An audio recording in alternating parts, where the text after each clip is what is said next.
Dari Asia, pemirsa, di mana China menangguhkan pembatasan ekspor logam tanah jarang dan mengakhiri investigasi terhadap perusahaan chip asal Amerika Serikat.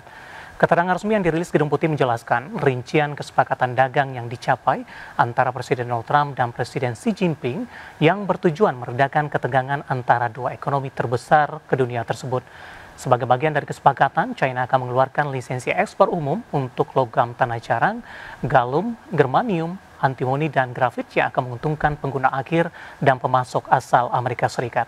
Di mana langkah ini secara efektif mencabut pengendalian ekspor yang diberlakukan Beijing pada April 2025 dan Oktober 2022. Selain itu, China juga sepakat menghentikan penyelidikan anti-monopoli dan anti-dumping terhadap sejumlah perusahaan chip asal Amerika termasuk Nvidia dan Qualcomm. Sebagai imbalan, Washington akan menunda penerapan sebagian tarif timbal balik terhadap China selama 1 tahun dan membatalkan rencana penerapan tarif 100% terhadap ekspor China ke Amerika yang semula dijadwalkan pada November 2025. Pemerintah Amerika juga akan memperpanjang masa berlaku pengecualian tarif berdasarkan Section 301 hingga 10 November 2026. Dan selanjutnya kita akan coba update dari beberapa bursa global, data terakhir yang berhasil dihimpun oleh tim redaksi kami. Dari bursa global, pemirsa, bursa ekuitas Wall Street ditutup menguat pada perdagangan Jumat 31 Oktober, terdorong oleh proyeksi laba optimistis dari Amazon. Namun sentimen investor masih tertahan akibat kekhawatiran bahwa The Fed bersikap semakin berhati-hati dalam melakukan pemangkasan suku bunga. Pada tutupan perdagangan Jumat, indeks Dow Jones average naik di 0,09% menjadi 47.562. Indeks S&P 500 menguat di 0,26% ke level 6.840 dan Nasdaq naik di 0,61% ke posisi 23.724. Ya, kita akan coba update data terakhir dari bursa Eropa, pemirsa, di mana bursa ekuitas Eropa ditutup melemah di perdagangan Jumat seiring investor mencerna laporan keuangan kuartalan yang beragam serta data inflasi kawasan euro yang relatif stabil. Indeks acuan pasar saham Eropa Stok 600 turun di 0,51% ke level 571,89. Indeks Jerman turun di 0,67% ke 23.958 dan FTSE Inggris melemah di 0,44% ke 9.717. Vina, kita lanjutkan kembali. Musim rilis kinerja kuartal ketiga masih terus berlanjut dan kali ini datang dari emiten pertambangan batubara ini, di mana PT Indika Energi Tbk mengukuhkan penurunan kinerja selama 9 bulan di 2025. Ya, Perseroan mencatatkan laba bersih sebesar 479.123 dolar Amerika atau turun 98,6% dibandingkan dengan periode yang sama tahun lalu. PT Indika Energi membukukan penurunan kinerja selama 9 bulan 2025. Indi mencetak pendapatan 1,44 miliar dolar Amerika atau setara dengan 24 triliun rupiah. Sementara itu laba bersih juga turun menjadi 479.123 dolar Amerika atau setara dengan 7,9 miliar rupiah. Berdasarkan laporan, Perseroan membukukan penurunan pendapatan hingga 19,1% year on year dari sebelumnya 1,78 miliar dolar menjadi 1,44 miliar dolar. Sebagian besar pendapatan ini dikontribusi oleh Kideko sebesar 1,15 miliar dolar. Sementara itu, lini bisnis lainnya yaitu Indika Resources mencetak pendapatan sebesar 47,2 juta dolar, Tripatra sebesar 176,2 juta dolar, Interport sebesar 93,1 juta dolar, dan pendapatan lain-lain sebesar 59,5 juta dolar. Adapun turunnya pendapatan ini menurut manajemen disebabkan terutama oleh penurunan kontribusi dari Kideko karena penurunan harga jual rata-rata dan dari Indika Resources karena penurunan volume perdagangan. Perseroan tercatat membukukan laba bersih sebesar 479.123 atau setara dengan 7,9 miliar rupiah. Laba bersih turun 98,6% dibandingkan dengan periode yang sama tahun lalu. Berbagai sumber IDX Channel. Emiten retail PT Mitra Adi Perkasa Tbk atau MAPI mencatatkan laba bersih sebesar 1,37 triliun rupiah hingga kuartal 3 2025.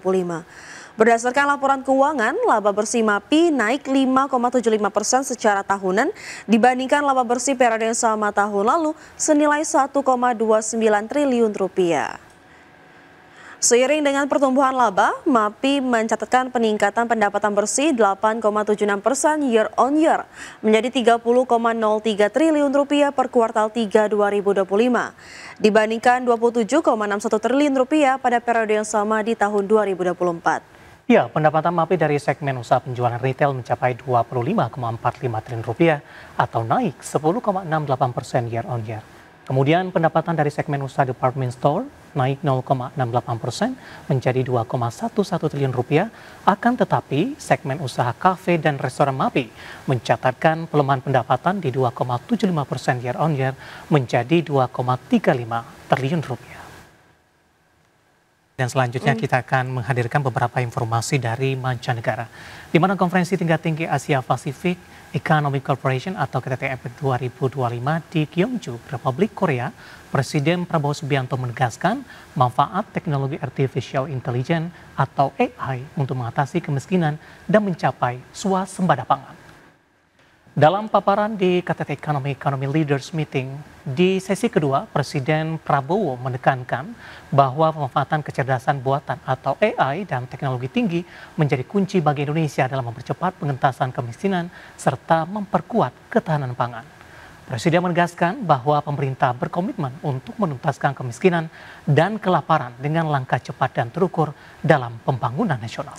Ya, selain itu, Kepala Negara menjelaskan bahwa Indonesia kini mulai memetik hasil nyata dari penerapan kecerdasan buatan di sektor pertanian. Menurut Presiden Prabowo, teknologi modern memungkinkan peningkatan produktivitas pangan nasional hingga mencapai swasembada beras. Selain itu, Presiden juga menekankan komitmen pemerintah untuk memperkuat pendidikan dan keterampilan digital bagi masyarakat, di mana penguasaan teknologi menjadi kunci bagi kemajuan bangsa dan hanya dapat dicapai melalui kolaborasi erat di kawasan Asia Pasifik. We are concentrating all our efforts, and that's why we are feeling that we can benefit from AI. We are using AI in agriculture to have a precise and modern agriculture techniques, and this has made us self-sufficient in rice and corn production in 1 year. Our target was 4 years self-sufficiency, but the use of high-tech precision farming and AI has enabled us to increase our production to the highest level in the history of. Berikutnya pemirsa, di sela-sela KTT APEC 2025 di Korea Selatan, Presiden Prabowo Subianto melakukan pertemuan bilateral dengan Presiden Republik Korea Lee Jae-myung. Dalam forum bilateral ini, Korea Selatan sepakat tertarik untuk kerjasama pengembangan mobil nasional di Indonesia.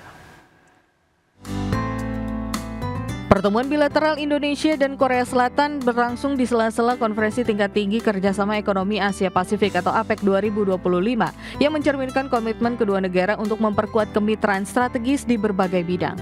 Salah satu kerjasama investasi adalah pengembangan mobil nasional berbasis listrik di Indonesia. Menteri Koordinator Bidang Perekonomian Erlangga Hartarto menyatakan bahwa pabrikan otomotif Korea Selatan Hyundai Motor menunjukkan kesiapan untuk berpartisipasi dalam pengembangan mobil nasional yang berbasis kendaraan listrik. Erlangga menegaskan selain Hyundai, sejumlah perusahaan besar asal Korea Selatan juga tengah menyiapkan investasi di Indonesia. Sementara itu mengenai skema kerjasama dengan raksasa otomotif Korea Selatan Hyundai tersebut masih akan dilakukan lebih lanjut. Tentu saja minat Hyundai sejalan dengan dorongan pemerintah Indonesia untuk memperkuat ekosistem industri kendaraan listrik nasional, mulai dari hulu hingga hilir, termasuk pengembangan baterai, infrastruktur pengisian daya, dan rantai pasok lokal. Selain Hyundai, Menko Erlangga juga menyinggung sejumlah perusahaan besar asal Korea Selatan yang terus memperluas investasi di Indonesia seperti Lotte Chemical dan POSCO. Dari Korea Selatan, Tim Liputan IDX Channel.